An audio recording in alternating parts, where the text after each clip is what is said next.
Greetings, ladies and gentlemen, Attorney Sharif Silmi, and I'm here in a very, very special day and time. We recently had a very interesting case which resulted in another one of our EB1A approvals. And our guest today is actually the beneficiary of that approval, Mr. Silmi. And, Silmi, hi, how are you doing? Great, and you? I'm doing excellent. Thank you so much. And thank you for joining us. And Silmi, you kind of reached out and said, what has taken place with regard to the experience and, having your case approved was a really momentous occasion for you and a special time. And you wanted to share that. So what kind of motivated you to share that with a wider audience, and can you just talk to that a little bit? I think, and thanks for the opportunity, Sharif. I really appreciate it. And I think the main reason I wanted to share the story was that there are many misconceptions around the kind of ways you could legally immigrate into the US or continue staying here. And I think across my journey, which includes a number of conversations with a lot of attorneys, including yourself, and also our work together, made me understand or maybe reveal things I wasn't really aware of in the beginning. And I feel like that could be relevant for a lot of folks out there who could be relying on work visas or some who could be facing a lot of backlogs in different ways. So I thought there might be a lot of people out there who might benefit from, hearing about this work that we did. So that's kind of why I actually wanted to come out and share my story. Yeah, that's really interesting. And I think one of the mantras I've kept has been that, we ought to take matters into our own hands and not necessarily depend upon employers only. And as you know, the U.S. immigration system has a couple of pathways that allow for self-petitioners to file and to admit themselves into the U.S. Or remain permanently in the U.S. So that's one of the great benefits of the immigration system. So when you were kind of thinking about the various options and situations, how did you arrive at the point where you said, okay, I'm going to go forward with a self-petition option? Yeah, that's a great question. I think it started when I learned that, my work visa was expiring and there wasn't any possibility of extending it. So I started researching, and just to maybe just to add some more color, I came here back in 2018 on a work visa, on an L visa, and I came here with my family. So it's when I'm talking about the journey, it's not my own journey, but it belongs to the whole family. So I think I started sort of researching on forums and on social media, particularly on Reddit and YouTube. To be honest, I think those are the richest sort of mediums for getting information about the U.S. immigration system, and not only the system itself, but also I think it's a really fluid, sort of dynamic environment from a legislature perspective. So as I was researching, I did find out about these two potential paths of self-petitioning, the EB1 and the EB2, the one with the national interest waiver. Yep.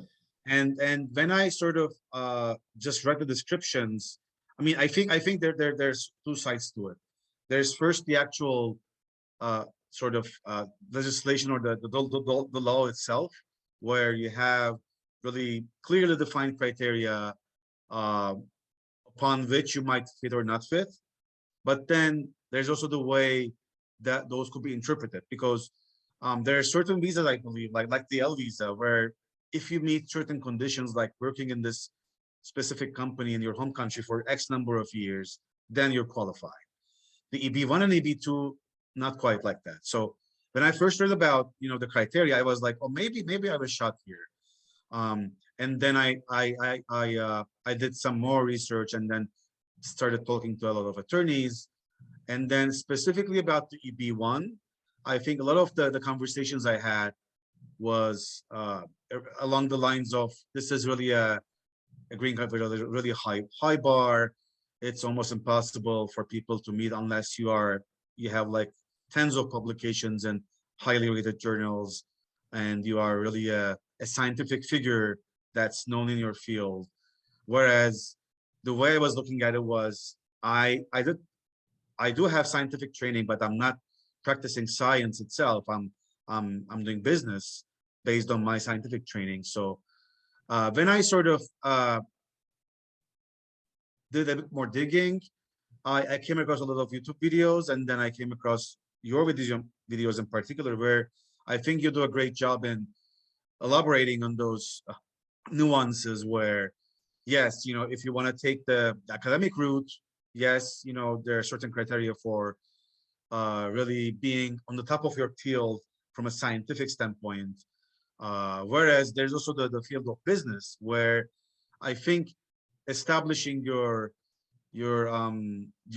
expertise or credibility, or your status as one of the top 1 to 5% in your field, that's a bit more fluid to describe and establish.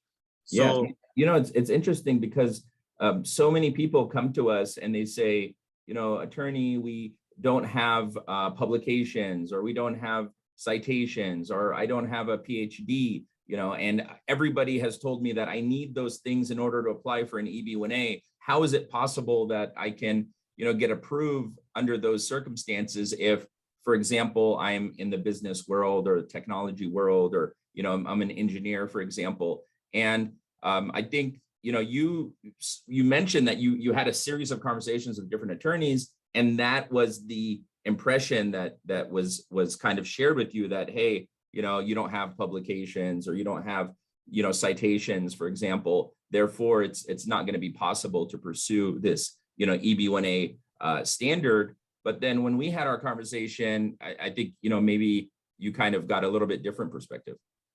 yeah, exactly. I think, when we first had our strategic call, as I can remember, that was the first time I was like, okay, maybe I have a shot at this. And that was because I think I had sent you my resume beforehand, but then we really spent quite some time going over it and sort of digging into every piece of it from an EB1A standpoint. I think that's the main thing here, because the resume or the legal brief you write, in the end of the day, it's a collection of facts, right? Those are all facts, those are true, but it's more about how you put them in perspective, how you put things in a framework that's meant to be seen by the people who adjudicate our cases. And I think that's when I was like, okay, these 3 criteria, I'm really solid here. These 2, I might need to collect further evidence, or you might need to do some work here. But I felt like the evidence was there, but it was just a matter of putting things in perspective.